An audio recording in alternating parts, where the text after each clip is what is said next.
very special interview show of the Prode. Tonight, we turn to one of the most consequential geopolitical questions of our time, the evolving tensions involving Iran, the stability of the Middle East, and the future of American leadership in the global order. As conflicts and strategic rivalries intensify, the stakes for the United States and its allies have rarely been higher. From nuclear negotiations to regional deterrence, the challenge lies in balancing de escalation with the need to protect Western interests and uphold a rules based international order. To help us unpack these complex dynamics, we are honored to be joined by Ambassador John Bolton, former National Security Advisor to the President of the United States. Ambassador, thank you so much for your time. Really appreciate you joining here on the program. Glad to be with you. Thanks for having me. Sir, I would like to begin the discussion by asking that how would you assess the current state of negotiations involving Iran and Western powers, and what are the principal obstacles preventing a workable middle ground between de-escalation and also the need to safeguard the strategic interests of the United States and its allies? Well, I think Iran and the United States are very far apart. It's not clear exactly what Trump's goals are. I originally thought he was in favor of regime change. He hasn't seemed to be in favor of that, although I think that is the only long-term solution. But he's certainly been clear he wants the elimination of the nuclear weapons program, and he wants the blockage that Iran has created on the Strait of Hormuz lifted. There are many other issues like Iran's support for terrorism, but these are the two that Trump has focused on.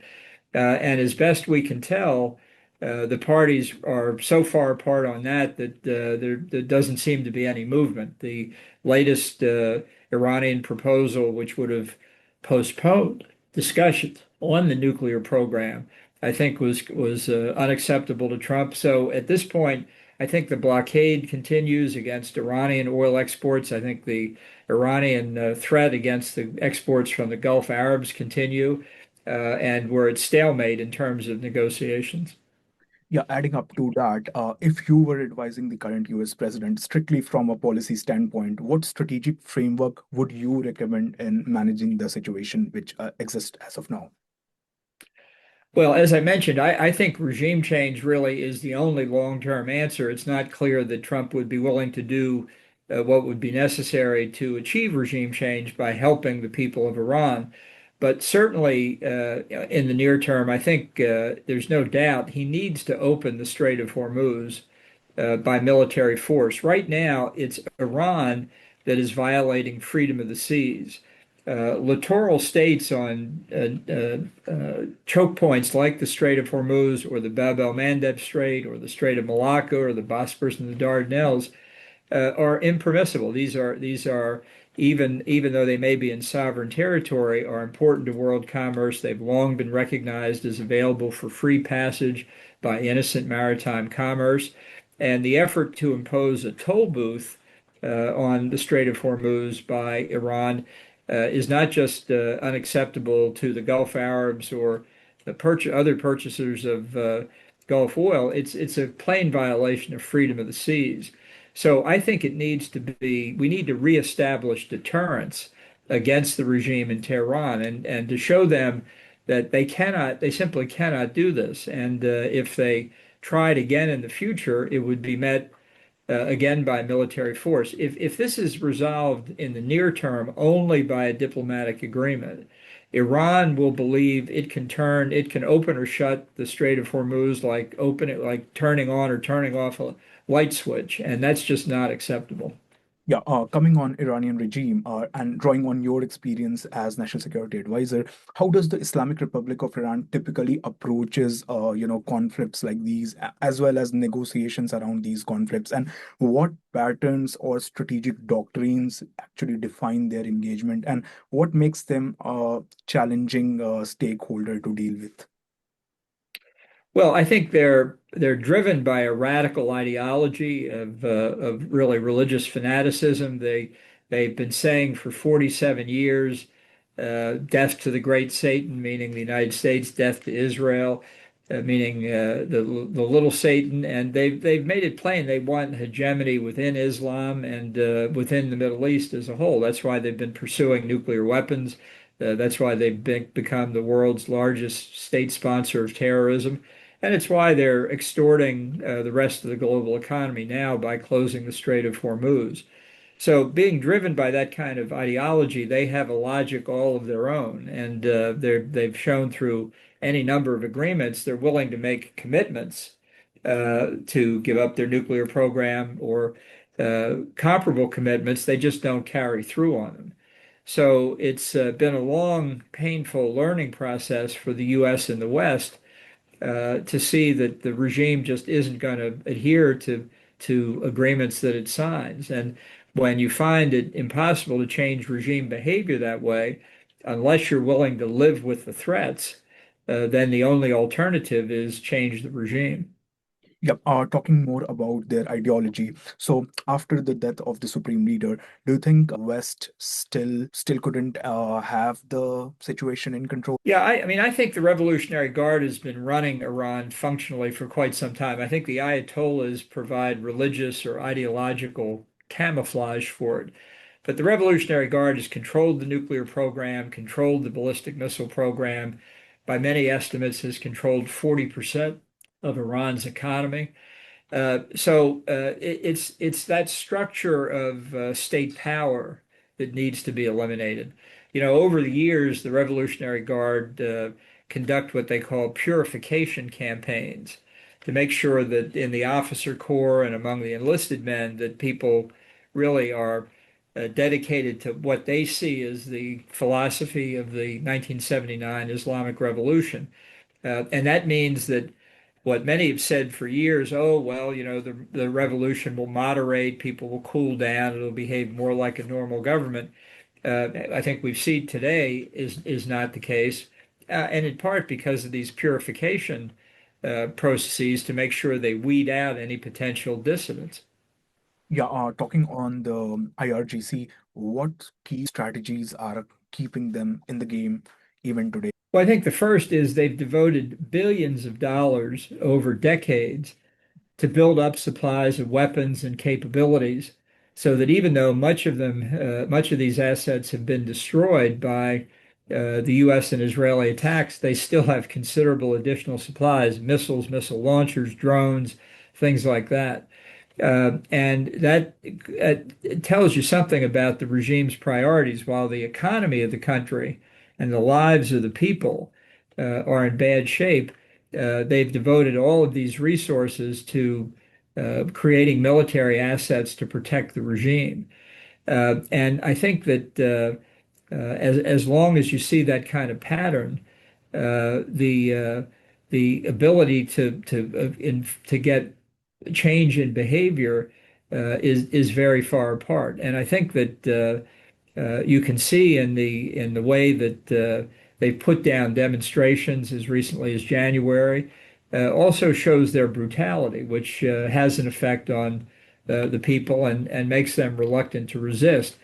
Because I think the regime really understands how weak it is, how little support it has out in the countryside, and I think they're very worried about that. Yep, and coming to the external actors, so how do you see the role of actors like People's Republic of China and Russian Federation in this whole scenario? To what extent they are shaping the direction of the conflict?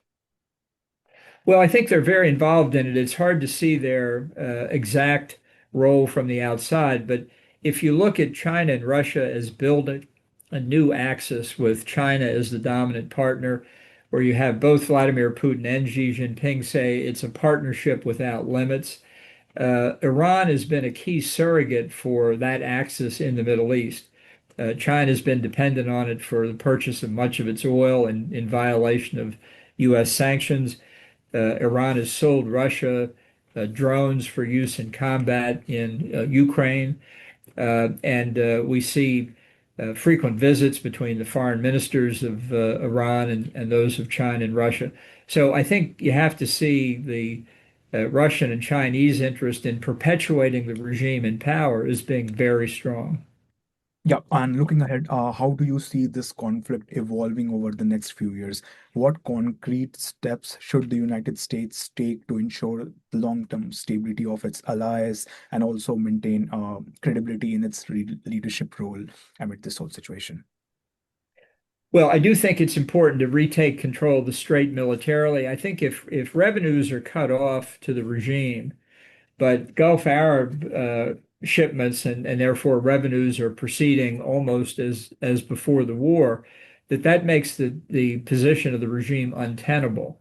And I think within Iran, the already very considerable level of opposition will grow even more.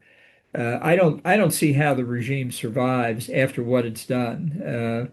I think the people of Iran fully understand how badly damaged the regime was by the U.S.-Israeli attacks. They saw the damage caused by the 12-day wars, it was called last year, attacking the nuclear program. And I think the Iranian people know, and even many people in the regime know, that when a government can't defend itself, ultimately it's a government that's going to fall. And there are going to be many people now, even those associated with the government, who say, I don't want to go down with this ship. So I think I'm optimistic. I hope the government falls quickly because I think for the benefit of the people of Iran, trying to get the economy back on a normal footing is really the highest priority, something the regime doesn't care about. Their objective is keep the regime in power. And if the people suffer, too bad. Yeah, coming to the people of Iran, what message do you want to share with the people of Iran considering the whole situation with the regime? Well, I think people are understandably intimidated by the massacres that the regime carried out in January, where, according to, I think, very reliable reports, over 40,000 people were killed.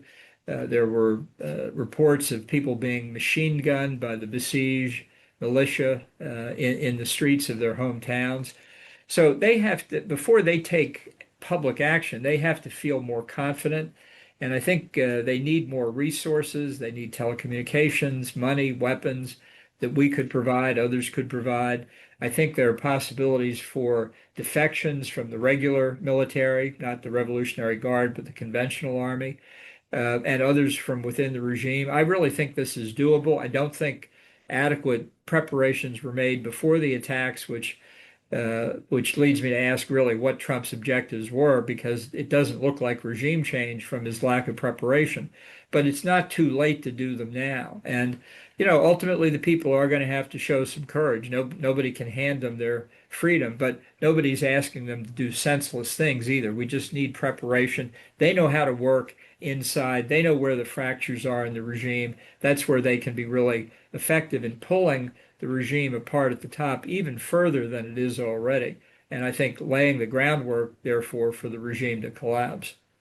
Yeah, I would like to conclude the discussion by asking that how can Western powers and Western allies support Iranian people in their fight against this oppressive regime? Because a lot of people have still not came out yet because of the fear of the regime. So how can West help externally?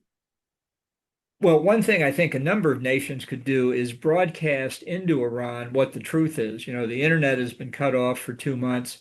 But there are ways of broadcasting radio and television. There may be other ways of telecommunications. I wish the Trump administration had left the Voice of America and some of our other capabilities in play, and I think they can be revived. But other countries have ways of doing this as well. The opposition, while widespread, does not have good communications. That's one reason they're not well organized. They need information from the outside. And I think the more that can be done to get information into the people, that they know how bad things are on the ground. They need to know how many other people around the world support them. If they can bring the regime down, there'll be a lot of assistance coming from the outside at that point. Yeah, thank you so much, Ambassador, for your time once again and for sharing your insights here on the Pro. Appreciate you joining here. Well, thanks again for having me. Thank you, sir.